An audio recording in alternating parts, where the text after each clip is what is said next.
Wake up. Oh, you would have expected that the alarm goes off at 4:30. I'm having an epic coffee, and then we'll start my first workout. It's 7:30. And welcome to the real life.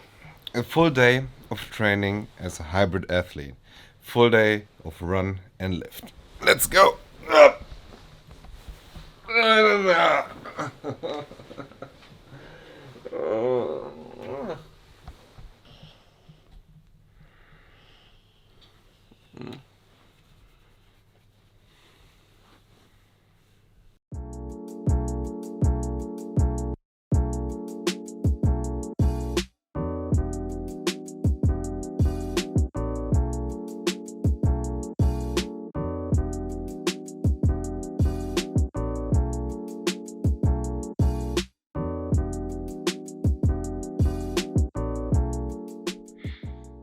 Good morning.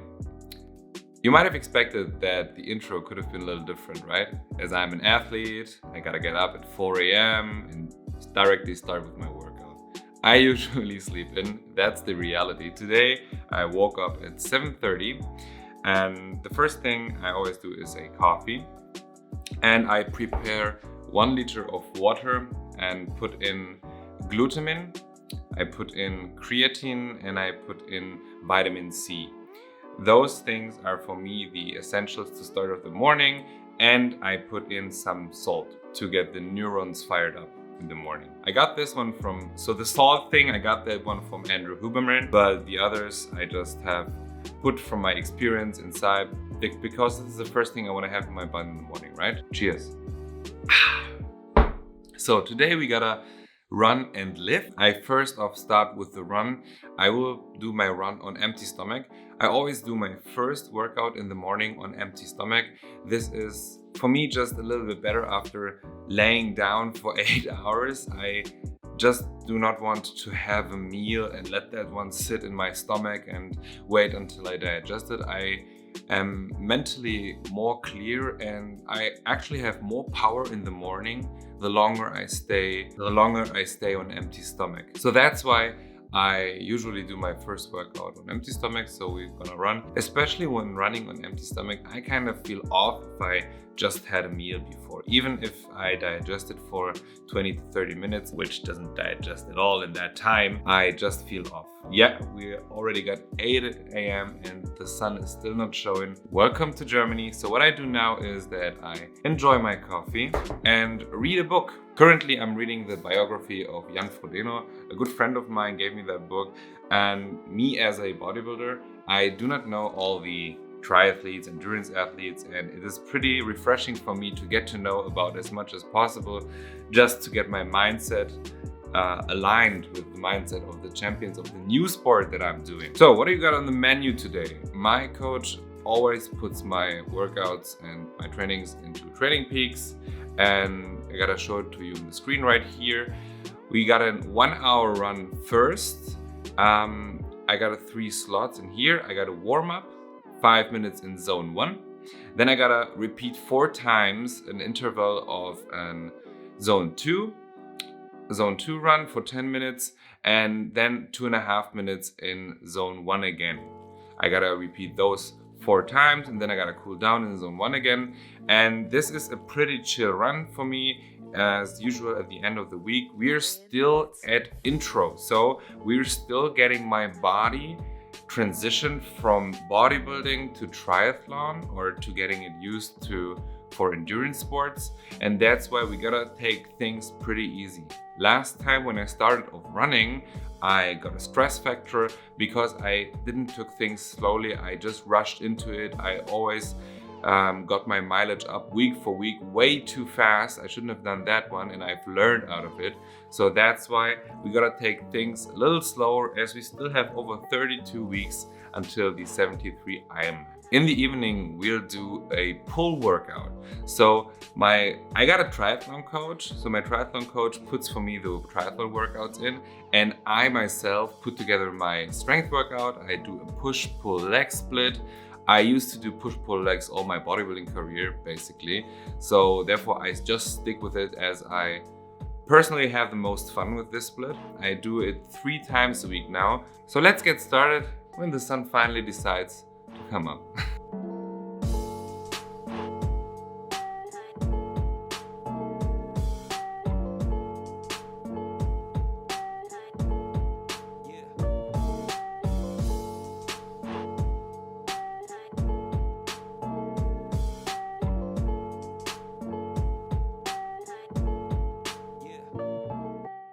So, here we are, running in good old Germany. It's cold.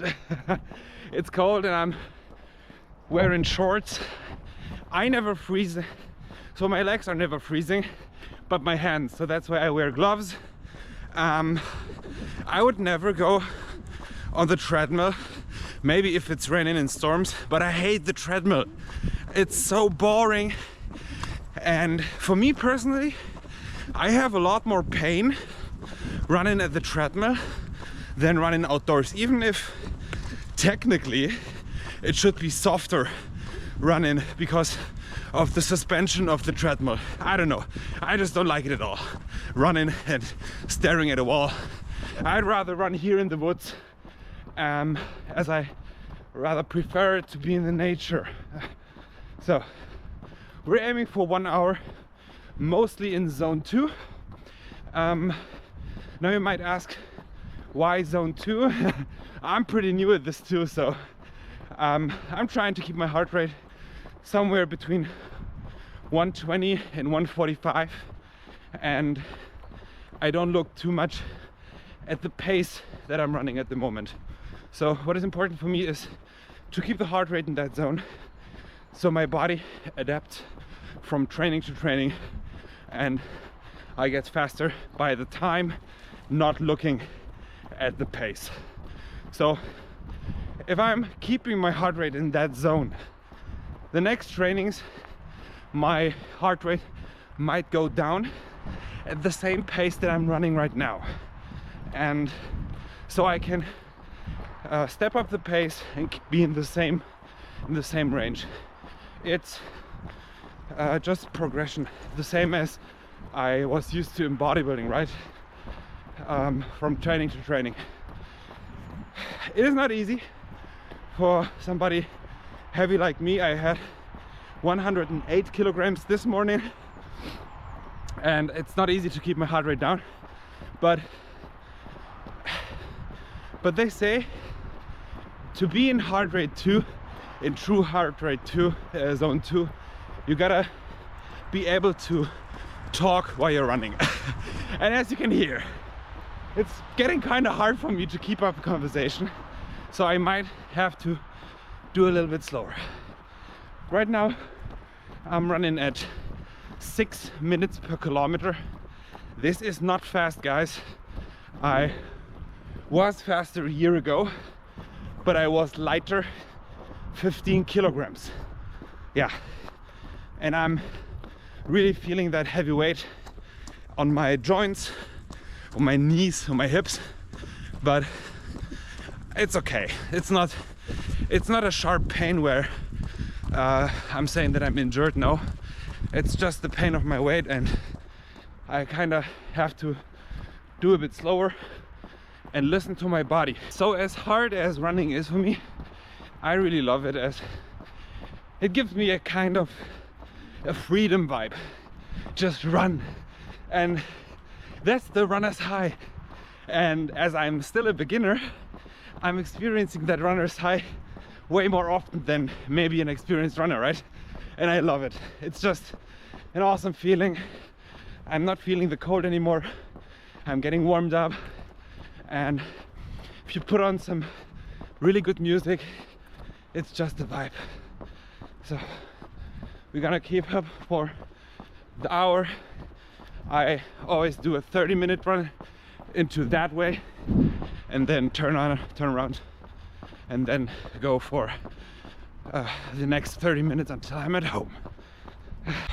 So you're back from running. I literally just walked through the door. I'm so destroyed. So we ran an hour. My average heart rate was around 145, which is pretty good. This was the aim. This was the goal for today's session. Yeah, but my shins are hurting, my calves are hurting. It's just so hard to keep up with running at this weight. That's why I'm trying to lose some weight, which is not easy. As of course, it's not just fat that I have to lose. Actually, it's just a little fat, but most of it mostly I have to lose muscle tissue, which is, I don't know, my body is not letting go of my muscle tissue. But I need to lose some, because otherwise I will injure or hurt myself on the long run. My average pace was around 6 minutes 10 at a kilometer, which is not good. I stayed at that low pace in order to keep up or to keep my heart rate in zone 2. This is very important. I know I could have run faster. However, I don't think that this is the goal of training sessions. I'll just have a shower, then I have a quick breakfast, and then I gotta work until we go to the gym in the evening. See you then. So as this is a full day of training, this counts to my training. Now it's time for a nap. We had breakfast, we did some work. Now it's the time for the most important part of the day. See you later.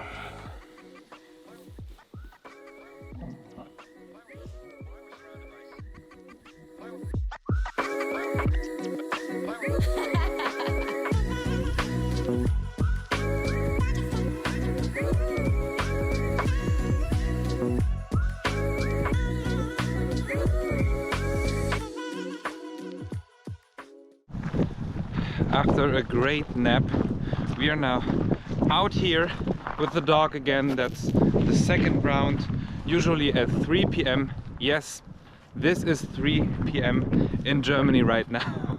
The sun is going under. The sun is going under. The sun is dawning. Do you say it like that in English? Going down. Yeah, going down. The sun is going down. It's getting dark already, so that's why we do the second big round around 3 p.m. and then we walk her again at night before we go to sleep. So that means that I'm digesting my pre-workout meal right now, which is the perfect situation by having a good walk, and then we hit the gym right after this walk. I really love to go out because usually at this time I get into a slump and the dog kinda forces you to get out, to have a walk if you want or not. Sometimes it's good, sometimes it's bad, but today I think it's a good case. We just made a quick stop at home because I realized that I look like a homeless, and my lovely wife gave me a quick shave. I trimmed my beard and I have a quick banana, and now we hop into the car and drive to my gym. So now we're in the gym. This is my favorite gym ever. It's a private gym, as I told before, and we have our privacy, we can film, we can train, and today we have a full day. So we're training the back, the rear delts and the biceps. As I told you before, we do a push, pull and leg split, so we go to the gym 3 times a week. Today in the morning we had a run, and I must admit I'm pretty exhausted from this run, but no excuses, we just gotta hit our weights because we're hybrid, right? Let's go! So first we start with the back, and I always like to do pullovers with the rope, as it's like a nice and smooth movement to warm up your whole backside, your rear delts, and I just have a better feeling overall in the training when I start with pullover with the ropes. Sometimes I do pullovers with a dumbbell, but I rather like them as a burner in the end. So that's why pullover with the rope as a starter.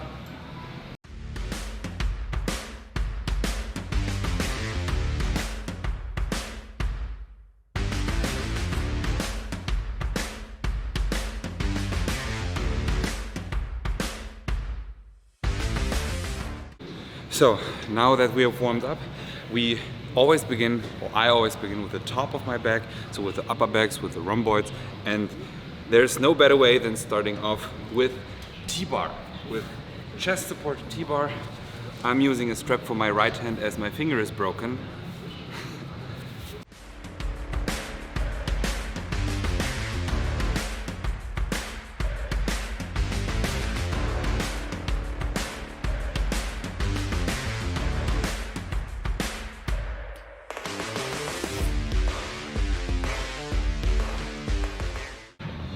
So next up we got classic rows. I love this row. That's an old school gym 80 row with the Mac grips. I've chosen the close grip here and let's go.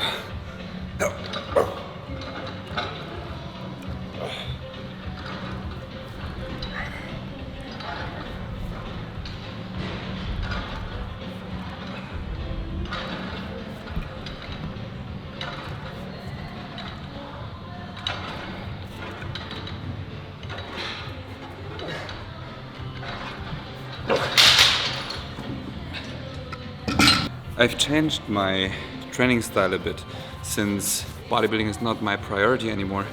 I don't go as much into failure as I used to before. I was training in the classic HIIT principle strategy that I would go one set to failure, but now I change it more to volume as I do not want to hinder my triathlon training.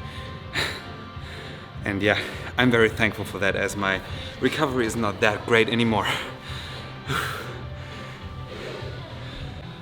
So what we did right now, but we missed the film, and honestly I don't want to do it again, is the row from the bottom. I don't know if that's a low row, however I love this one as this one targets the lat down here. And a lot of people like this part. And what we're gonna do now as a finisher for the back, as we're pretty much near the end for the back, is we do lat pull down. I prefer the straight bar. I have a pretty good grip and I can hit the upper back too.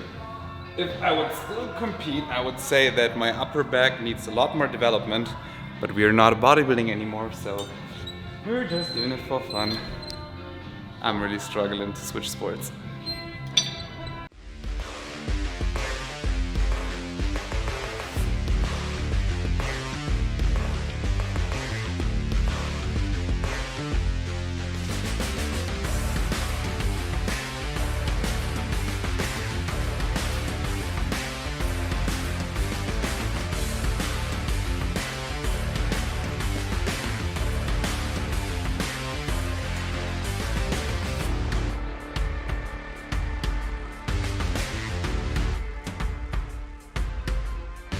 Now up to biceps. I first do biceps and then finish off with rear delts. I love this biceps machine. This machine, I think the people who created this machine, they thought of my biceps and they created this machine purely for my biceps. It fits just the anatomy and I just love it.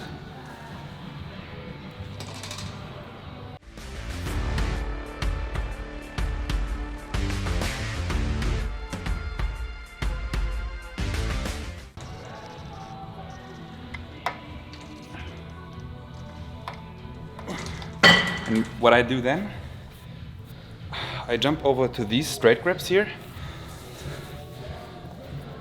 and do a superset without weights.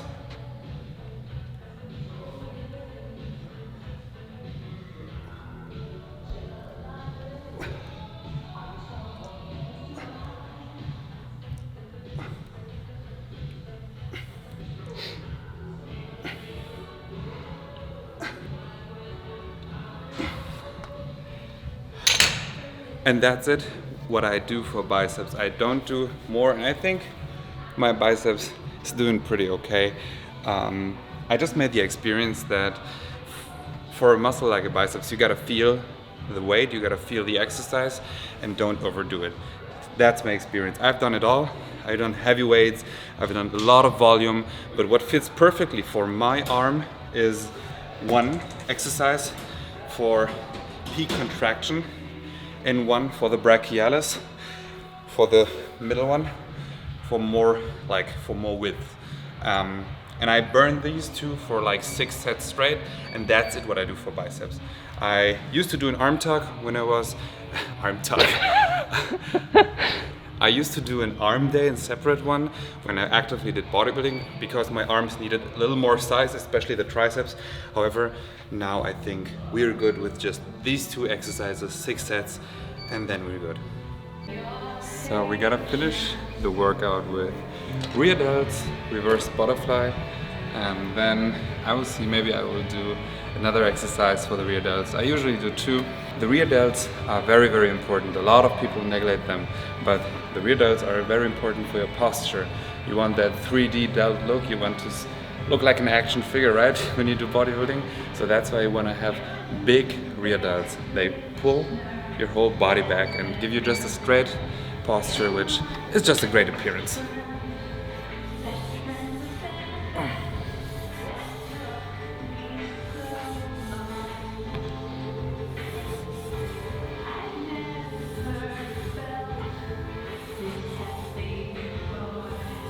So we're back home, finally.